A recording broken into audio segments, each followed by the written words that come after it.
Pada suatu hari, di tengah padang rumput yang luas, tinggallah seekor semut bekerja keras bernama Sari, dan seekor jangkrik pemalas bernama Jojo. Sari selalu sibuk mengumpulkan makanan untuk persediaan di musim dingin. Sementara Jojo lebih suka bermain dan bernyanyi di bawah terik matahari. Sari, semut yang rajin itu, selalu bangun pagi untuk bekerja. Dia berkeliling padang rumput mengumpulkan biji-biji dan remah-remah untuk disimpan. Sari tahu bahwa musim panas tidak akan berlangsung selamanya dan musim dingin akan segera datang. Di sisi lain, Jojo, jangkrik yang gemar bersenang-senang, memandang pekerjaan Sari sebagai sesuatu yang sia-sia. Jojo selalu berkata, "Hei Sari, mengapa kamu bekerja sekeras itu? Musim panas masih panjang. Ayo bersantai dan bernyanyi bersama." Namun, Sari tetap pada pendiriannya dan tidak mau bergaul dengan Jojo yang pemalas. "Musim dingin akan tiba dan aku harus siap," jawab Sari setiap kali diajak oleh Jojo. Hari berganti hari, Sari terus bekerja keras, sementara Jojo terus bermain dan bernyanyi. Tidak lama kemudian, musim dingin pun tiba. Salju mulai turun, menutupi padang rumput dengan selimut putih yang dingin. Sari sudah siap.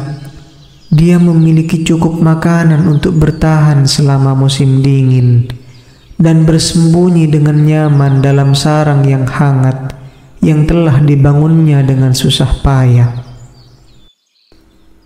Jojo di sisi lain tidak siap. Dia kedinginan dan lapar. Nyanyiannya sudah tidak lagi terdengar karena dia terlalu lemah untuk bersenang-senang. Dalam keputusasaannya, Jojo pergi ke sarang Sari untuk meminta bantuan. "Tolong Sari, aku kelaparan dan tidak memiliki tempat untuk berlindung dari dingin," ratap si Jojo.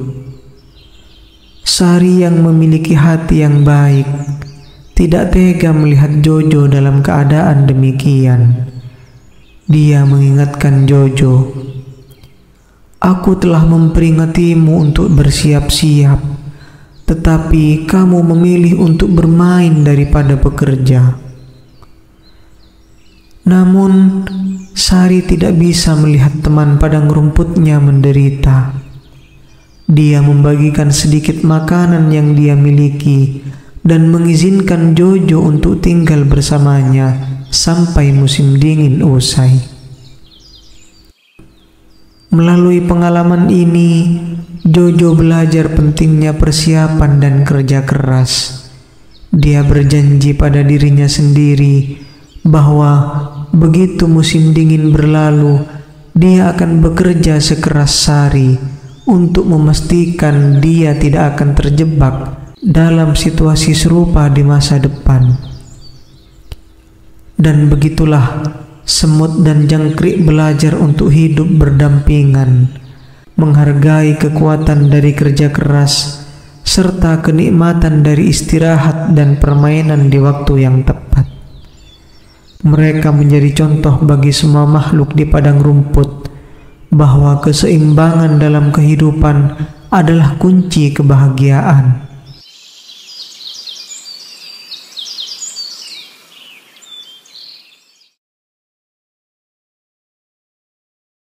Di sebuah hutan yang lebat, tinggallah seekor kura-kura yang sangat lelah. Dia merasa kesepian dan sedikit sedih karena dia adalah satu-satunya kura-kura di hutan ini.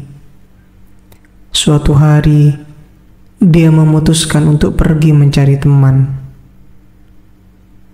Dia mengambil langkah perlahan-lahan, mengelilingi hutan dan di antara pohon-pohon yang rindang.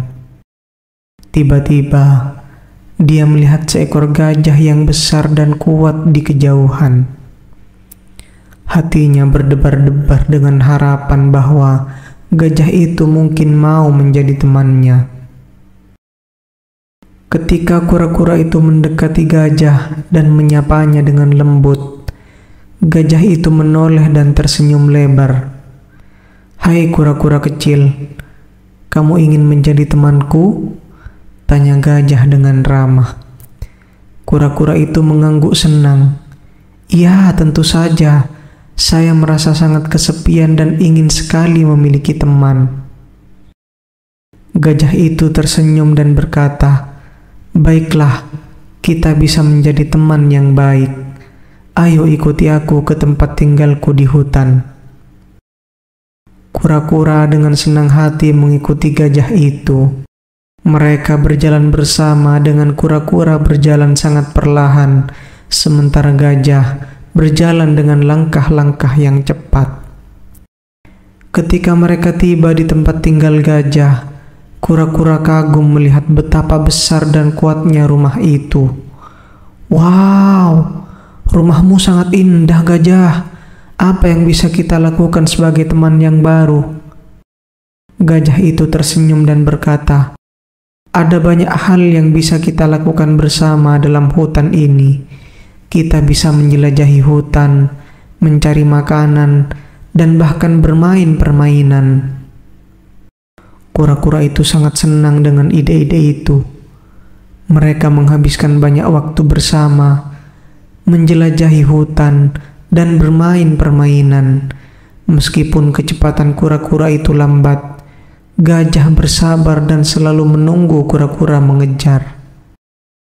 Suatu hari, ketika mereka sedang bermain di sungai dekat rumah gajah, mereka melihat seekor rusa yang sedang berjuang menyeberangi sungai yang deras. Gajah berkata, "Kita harus menolongnya, kura-kura. Tapi bagaimana caranya?" Kura-kura itu berpikir sejenak dan berkata, "Gajah, kamu bisa membentuk jembatan dengan tubuhmu, dan aku akan menyeberangkan rusa dengan melompat dari atas punggungmu." Gajah setuju dengan gagasan itu dan segera membentuk jembatan dengan tubuhnya yang sangat besar. Kura-kura dengan hati-hati melompat ke punggung gajah dan menyeberangkan rusa dengan aman ke sisi lain sungai. Rusa itu sangat berterima kasih dan berkata, "Terima kasih banyak teman-teman, kalian adalah teman yang hebat dan berarti." Setelah itu, kura-kura, gajah, dan rusa menjadi teman yang tak terpisahkan. Mereka menghabiskan banyak waktu bersama, membantu satu sama lain, dan menjaga satu sama lain di hutan.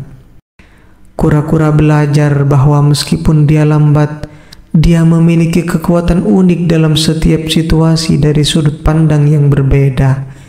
Gajah belajar bahwa kesabaran sangat penting, dan rusa belajar tentang kebaikan dan persahabatan. Mereka hidup bahagia, dan kura-kura tidak pernah merasa sendirian lagi. Mereka menjadi contoh bahwa persahabatan bisa datang dari tempat yang tidak terduga, dan bahwa kita semua memiliki kelebihan yang berharga. Demikianlah cerita tentang kura-kura dan gajah yang menjadi teman sejati di dalam hutan. Semoga kita juga bisa bersikap seperti mereka, menghargai persahabatan, dan menolong orang lain saat mereka membutuhkan.